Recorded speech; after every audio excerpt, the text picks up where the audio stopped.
ওম শান্তি। আজ 12 ডিসেম্বর 2023 প্রাত মুরলি। বাবা আজ বলেছেন, মিষ্টি বাচ্চারা, জ্ঞান আর যোগের সাথে সাথে তোমাদের আচার আচরণও খুব ভালো হওয়া উচিত। কোনো রকমের ভূত যেন ভেতরে না থাকে, কারণ তোমরা হলে ভূত নিষ্কাশনকারী। আজকের প্রশ্ন, সুসন্তানদের কোন নেশাটি স্থায়ী হতে পারে? উত্তর, বাবার কাছ থেকে আমরা ডবল মুকুটধারী বিশ্বের মালিক হওয়ার জন্য উত্তরাধিকার নিচ্ছি।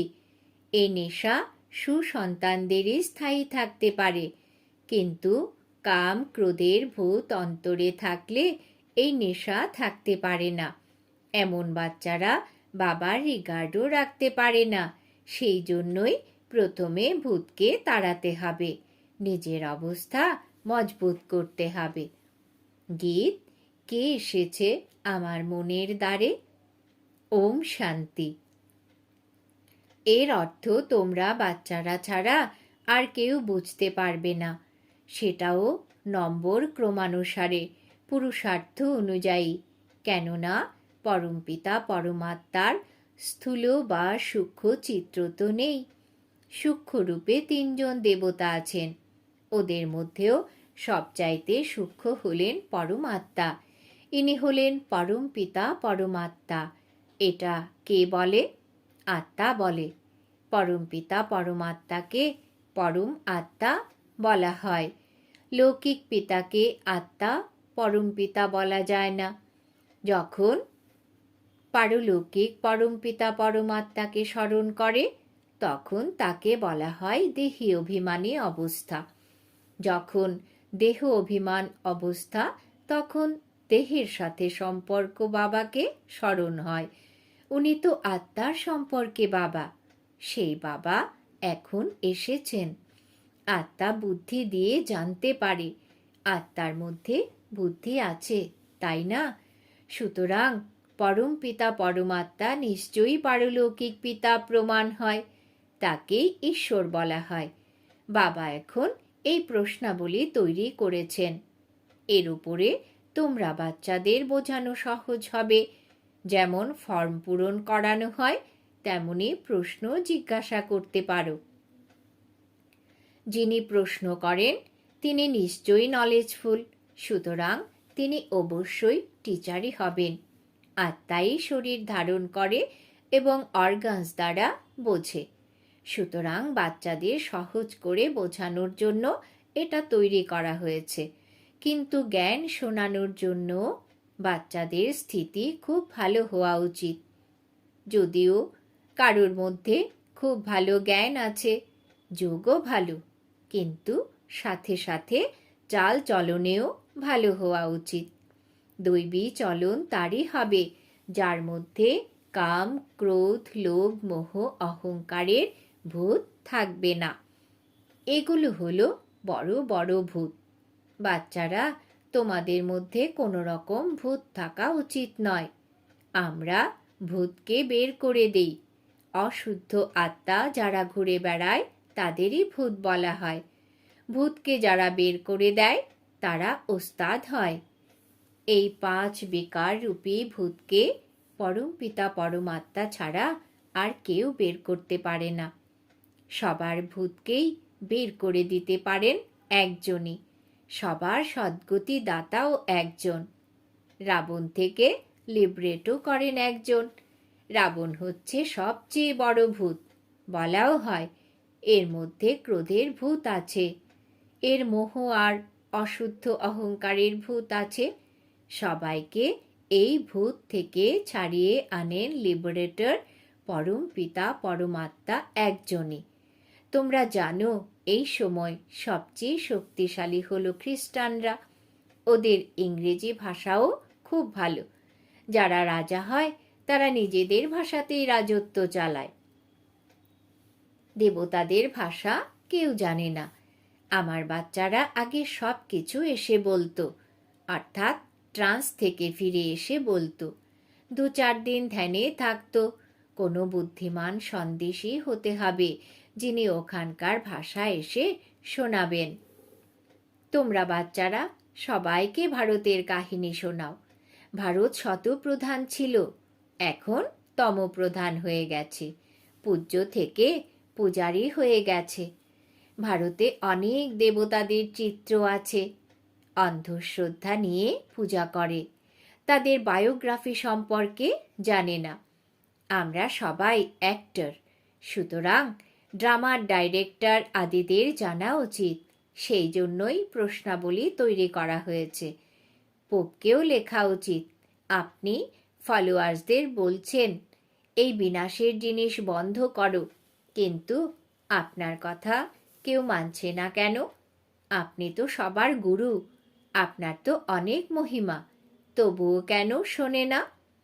এর কারণ আপনি জানেন না, তাই আমরা আপনাকে বলবো কেন তারা আপনার মত মানে না। ওরা ঈশ্বরের মত অনুসারে সব কিছু তৈরি করছে। অ্যাডাম ইভের মাধ্যমে স্বর্গ স্থাপনা হচ্ছে। ঈশ্বর হলেন নলেজফুল এবং গুপ্ত। নিশ্চয়ই তার সেনা ওনার মতেই চলবে, এইভাবে বোঝানো উচিত। কিন্তু বাচ্চারা এতটা বিশাল বুদ্ধির নয়, সেই জন্যই স্ক্রু টাইট করতে হয়। যেমন ইঞ্জিন ঠান্ডা হয়ে গেলে ওতে গতি আনার জন্য কয়লা ঢালা হয়, এও জ্ঞানের কয়লা। পরমপিতা পরমাত্মা হলেন সবচাইতে উচ্চতম, সবাই তাকে সালাম করতে আসবে। পোপকেও সবাই পাওয়ারফুল মনে করে। পোপকে যতটা সম্মান ওরা দেয়, অন্য কাউকে দেয় না। বাবাকে তো ওরা জানে না, তিনি হলেন গুপ্ত। ওনাকে শুধু বাচ্চারাই জানে এবং মর্যাদা দেয়। কিন্তু মায়া এমনই যে বাচ্চাদের এমন বাবার রিগার্ড রাখতে দেয় না। বাবা বিশ্বের মালিক করে তোলেন, কিন্তু নেশা বাইরে বেরিয়ে গেলে সব শেষ হয়ে যায়। আমরা বাবার কাছ থেকে ডবল মুকুটধারীর উত্তরাধিকার কেন নেব না? এটাই হলো আজ্ঞাকারী বাচ্চাদের নেশা। কিন্তু এমন অনেক বাচ্চারা আছে যাদের অন্তরে কাম, ক্রোধ, লোভের ভূত প্রবেশ করে। বাবা যখন মুরলি শোনান, তখন মনের মধ্যে আসে যে এখনো পর্যন্ত আমার মধ্যে কামের হালকা নেশা আছে। যদি একজন মজবুত হয় তবে কিছু হতে পারে না। কোথাও স্ত্রী মজবুত হয়, কোথাও বা পুরুষ। বাবার কাছে সমস্ত রকমের খবর আসে। কেউ স্বচ্ছ অন্তরে লেখে, এর জন্য ভেতরে বাইরে বড় স্বচ্ছ হওয়া প্রয়োজন। কেউ বাইরে স্বচ্ছ, ভেতরে মিথ্যা। অনেকের কাছেই তুফান আসে। ওরা লেখে, বাবা আজ আমি কামনার তুফান অনুভব করেছি, কিন্তু রক্ষা পেয়ে গেছি। যদি না লেখে তাহলে প্রথমে শাস্তির অভিজ্ঞতা হয়, আর দ্বিতীয়ত সেই অভ্যাস বৃদ্ধি পেতে থাকে, তারপর নিচে নেমে যায়। বাবার তো বাচ্চাদের প্রতি আশা থাকে না। সামান্য গ্রহের প্রভাব থাকলেও সরানো যেতে পারে। কিছু আছে যারা আজ ভালোভাবে চলছে, আগামীকাল বিমর্ষ হয়ে পড়ে, বা তাদের গলা দম বন্ধ হয়ে আসে। নিশ্চয়ই কিছু অবজ্ঞা করে। প্রতিটি বিষয়ে স্বচ্ছতা থাকা উচিত, তবেই সত্য খণ্ডের মালিক হতে পারবে। মিথ্যা বললে রোগ বৃদ্ধি পেয়ে ক্ষতি করবে। বাচ্চাদের বড় যুক্তি দিয়ে প্রশ্নাবলী তৈরি করা উচিত। পরমপিতা পরমাত্মার সাথে তোমার কি সম্পর্ক? পিতা আছেন যখন, তখন সর্বব্যাপীর কোনো কথাই আসে না। তিনি হলেন সবার সদ্গতিদাতা, পতিত পাবন। গীতার ভগবান নিশ্চয়ই কখনো এসে জ্ঞান প্রদান করেছিলেন। যদি হয় তাহলে ওনার জীবন সম্পর্কে কি কিছু জানো? না জানলে উত্তরাধিকার পাবে না। পিতার কাছ থেকে অবশ্যই উত্তরাধিকার পাওয়া যাবে। এরপর দ্বিতীয় প্রশ্ন জিজ্ঞাসা করো, প্রজাপিতা ব্রহ্মা এবং তার মুখ বংশাবলীদের জানো? যার নাম সরস্বতী, উনি হলেন জ্ঞানেশ্বরী। ওনাকে গডেজ অফ নলেজ বলা হয়। তিনি হলেন জগদম্বা।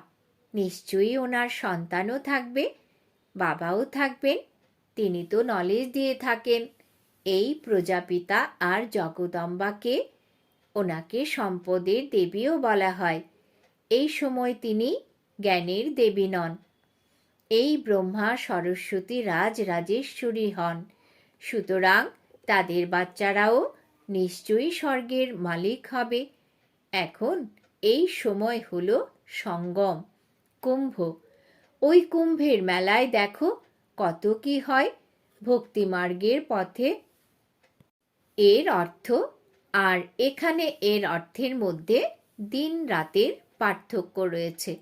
ওটা হলো জলের নদী আর সাগরের মেলা, আর এখানে জ্ঞানের সাগর থেকে উদ্ভূত মানব গঙ্গার মেলা। এই প্রশ্নটাও করা যেতে পারে, পতিত থেকে পবিত্র করে তোলেন কে? এটা তো জানতে হবে না, তবেই তো জিজ্ঞাসা করছি। এই মাতা পিতার জ্ঞানের দ্বারাই তোমরা রাজরাজেশ্বরী হতে পারবে। ঈশ্বর সর্বব্যাপী বললে কি মুখ মিষ্টি হবে? এখন তোমরা ভক্তির ফল রূপে জ্ঞান পেয়ে থাকো। ভগবান যখন পড়ান তখন ধাক্কা খাওয়া বন্ধ হয়ে যায়। বাবা বলেন, বাচ্চারা অশরীরী ভব। আত্মা জ্ঞান পেয়েছে। এখন আত্মা বলছে, আমাকে বাবার কাছে ঘরে ফিরে যেতে হবে, তারপর হবে প্রালব্ধ, রাজধানী স্থাপন হয়ে যাবে। কত বোঝার বিষয় এগুলো। এই প্রশ্নাবলী তৈরি করা খুব ভালো। সবার পকেটে এটা রাখা উচিত। সার্ভিসেবল বাচ্চারাই এর প্রতি মনোযোগী হবে। বাচ্চাদের জন্য বাবাকে কত পরিশ্রম করতে হয়। বাবা বলেন, বাচ্চারা নিজেদের ভবিষ্যৎ উচ্চ বানাও, তা না হলে কল্পে কল্পে পথ কম হয়ে যাবে। এই বাবা মাম্মা যেমন মহারাজা মহারানী হয়েছিলেন, তোমরাও বাচ্চাদেরও তেমনই হওয়া উচিত। কিন্তু নিজের প্রতি নিশ্চয় থাকা উচিত।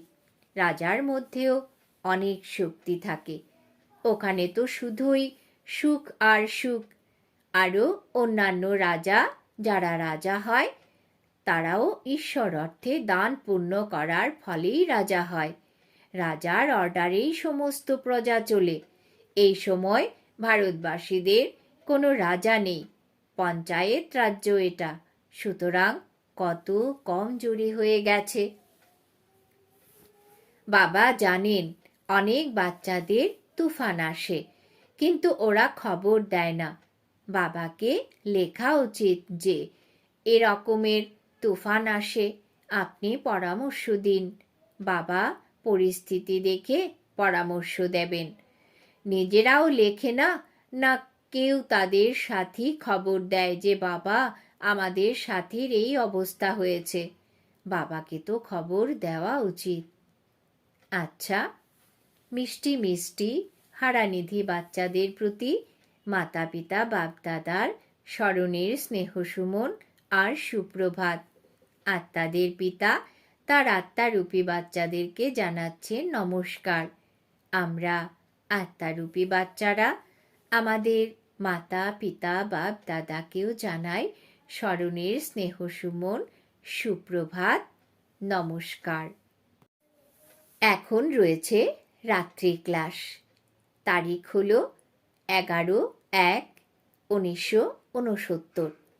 বাবা বলছেন, অসীম জগতের বাবা এসে বোঝান, নিজের বানান, রাজত্বের পদ প্রাপ্ত করার জন্য শিক্ষা দেন, পবিত্র করে তোলেন। বাবা খুব সহজ রীতিতে নিজের এবং উত্তরাধিকারের পরিচয় ব্যাখ্যা করেন। নিজেরা বুঝতে পারবে না, বেহদের বাবার কাছ থেকে অবশ্যই অসীমিত উত্তরাধিকার পাবে। এটাও ভালো বুদ্ধিমান যারা, তারাই বুঝবে। বাবা কিসের উত্তরাধিকারী দেন? ঘরের ঈশ্বরীয় অধ্যয়নের এবং স্বর্গের বাদশাহীর উত্তরাধিকার দেন। যারা পবিত্র দৈবী সম্প্রদায়ের হয়ে উঠবে, তারাই রাজধানীতে আসবে। যে যত পড়াশোনা করবে, পড়াবে, সেই উচ্চ পদ পাবে। এত বাচ্চারা বাবার কাছ থেকে অধিকার গ্রহণ করে। বাবা স্বর্গের মালিক, নর থেকে নারায়ণ করে তোলেন। ইনি রাজত্বের মালিক। সুতরাং অসীম জগতের বাবা, যিনি স্বর্গের রচয়িতা, আমরা তার বাচ্চারা স্বর্গের বাদশাহী নেব, যথা রাজা রানী তথা প্রজা। যত পুরুষার্থ করবে ততই উচ্চ পদ পাবে। এটা রাজত্বের জন্য পুরুষার্থ। সত্যযুগের রাজত্ব সবাই পাবে না। যে যেমন পুরুষার্থ করবে ততটাই উচ্চ পদ পাবে। পুরুষার্থের ওপরেই প্রালব্ধ নির্ভর করে। বাচ্চারা তো জানে পুরুষার্থ করতে হবে, পুরুষার্থের দ্বারাই বাদশাহী পাওয়া যায়। নিজেকে আত্মা মনে করে বাবাকে স্মরণ করলে তমপ্রধান থেকে শতপ্রধান পিওর সোনা হতে পারবে, রাজত্ব প্রাপ্ত হবে। যেমন এখানে বলা হয়, আমরা ভারতের মালিক। ভারতের মালিক তো সবাই হবে, কিন্তু পদ কি পাবে? পড়াশোনা করার পরে স্বর্গে আমাদের পদ কি হবে? তোমরা সবাই এখন সঙ্গম যুগে ঈশ্বরীয় পঠন পাঠন করছো। সত্য যুগে রাজত্ব করবে। বাবা যোগও শেখান, পড়াশোনাও করান। তোমরা জানো আমরা বাবার কাছে রাজযোগ শিখি, বাবাকে স্মরণ করে পবিত্র হই। এরপর আমাদের পুনর্জন্ম রাবণ রাজ্যে নয়, রাম রাজ্যে হবে। এখন তোমরা পড়াশোনা করছো। মন্মনা ভব মধ্যাজি ভব। এখন কলিযুগের অন্তিম সময়, পুনরায় সত্যযুগ স্বর্গ অবশ্যই আসবে। বাবা সঙ্গম যুগে এসেই বেহদের স্কুল খোলেন, যেখানে বেহদের পড়াশোনা হয়, বেহদের বাদশাহী পাওয়ার জন্য। তোমরা জানো আমরা নতুন দুনিয়ার মালিক হব। নতুন দুনিয়াকে স্বর্গ বলা হয়। নেশা বৃদ্ধি পায়, তাই না? বরাবরের মতোই পুরানো দুনিয়ার পর আসে নতুন দুনিয়া। বাচ্চাদের স্মরণে আসে। সমস্ত বাচ্চাদের অন্তরেই থাকে। স্বর্গের মালিক করে তোলার জন্য আমাদের পরমপিতা পরমাত্মা শিক্ষা প্রদান করছেন। বাচ্চাদের স্মরণে থাকে আমাদের ভগবান এসে পড়াচ্ছেন। উচ্চ থেকে উচ্চতর সত্যযুগে আমরা রাজা রানী হই। রাজযোগ দ্বারাই রাজত্ব পাওয়া যায়, যেখানে পবিত্রতা, সুখ, শান্তি সব আছে। এই বাবা অর্থাৎ ব্রহ্মার মধ্যে শিব বাবা অবতরণ করেছেন। তিনি হলেন উচ্চ থেকে উচ্চতম আত্মা। সেই অভিজ্ঞতা অনুভব করতে থাকে। ওখানে গেলে বসার ব্যবস্থাও রাজকীয় হবে। সমস্ত স্টুডেন্টসদের জন্য আলাদা আলাদা বসার জায়গা থাকবে। একজন স্টুডেন্ট আরেকজনের জায়গায় বসতে পারবে না। একজনের পার্টের সাথে অন্যজনের পার্ট মিলতে পারে না। বাবা বুঝিয়েছেন, আত্মার মধ্যে রেকর্ড ভরা থাকে। ড্রামার প্ল্যান অনুসারে আমাদের পুরুষার্থ চলছে। কেউ রাজা, কেউ রানী হবে। শেষ সময়ে পুরুষার্থের রেজাল্ট বেরোবে, যা দিয়ে মালা তৈরি হবে।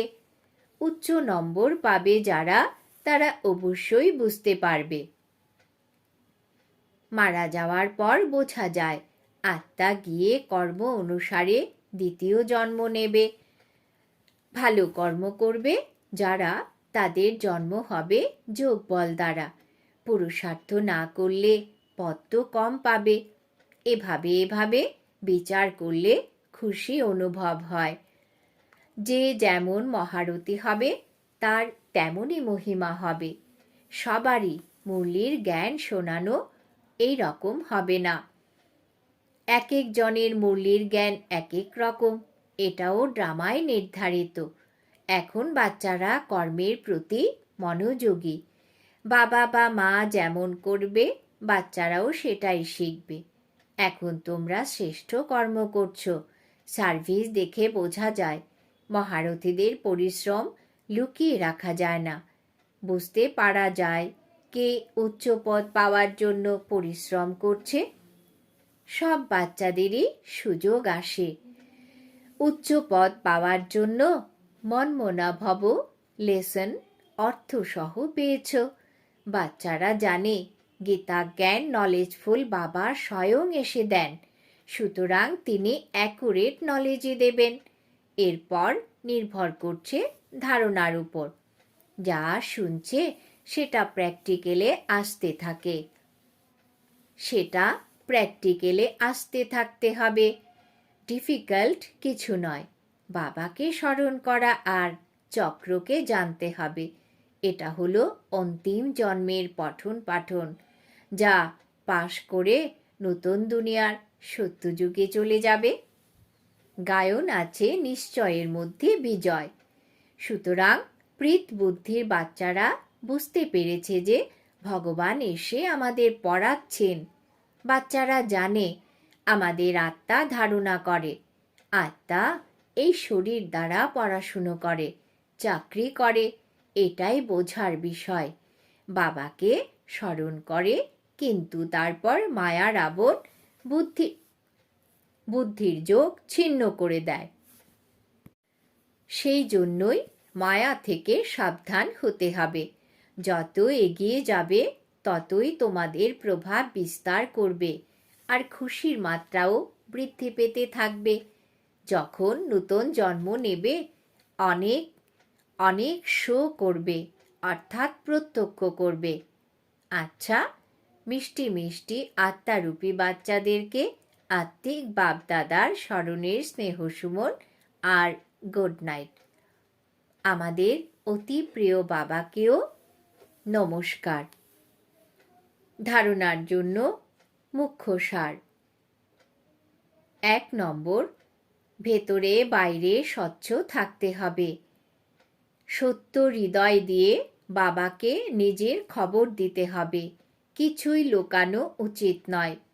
2 নম্বর, এখন ফিরে যেতে হবে, সেই জন্যই অশরীরী হওয়ার অভ্যাস করতে হবে, চুপ করে থাকতে হবে। বরদান। আমার কে তোমার এ পরিবর্তন করে উঠতি কলার অনুভবকারী ডবল লাইট ভব। আমার কে তোমারে পরিবর্তন করে উঠতি কলার অনুভবকারী ডবল লাইট ভব। ব্যাখ্যা। এই বিনাশী শরীর আর ধন, পুরানো মন আমার নয়, বাবাকে দিয়ে দিয়েছি। প্রথম সংকল্পই এটা করেছ যে সব কিছু তোমার, এতে বাবার কোনো লাভ নেই, লাভ তোমাদের। কেননা আমার বললে ফেঁসে যাও, আর তোমার বললে ডিটেচ হতে পারো। আমার বললে বোঝা মনে হয়, আর তোমার বললে ডবল লাইট ট্রাস্টি হয়ে যাও। যতক্ষণ পর্যন্ত কেউ হালকা না হবে ততক্ষণ উঁচু স্থিতি পর্যন্ত পৌঁছাতে পারবে না। হালকা থাকে যারা, তারাই উঠতি কলার দ্বারা আনন্দের অনুভূতি করতে থাকে। হালকা থাকাতেই মজা। স্লোগান। শক্তিশালী আত্মা সে, যার উপরে কোনো ব্যক্তি বা প্রকৃতি নিজের প্রভাব বিস্তার করতে পারে না। শক্তিশালী আত্মা সে, যার উপরে কোনো ব্যক্তি বা প্রকৃতি নিজের প্রভাব বিস্তার করতে পারে না। আজকে সমান আমি ডবল লাইট আত্মা। ওম শান্তি।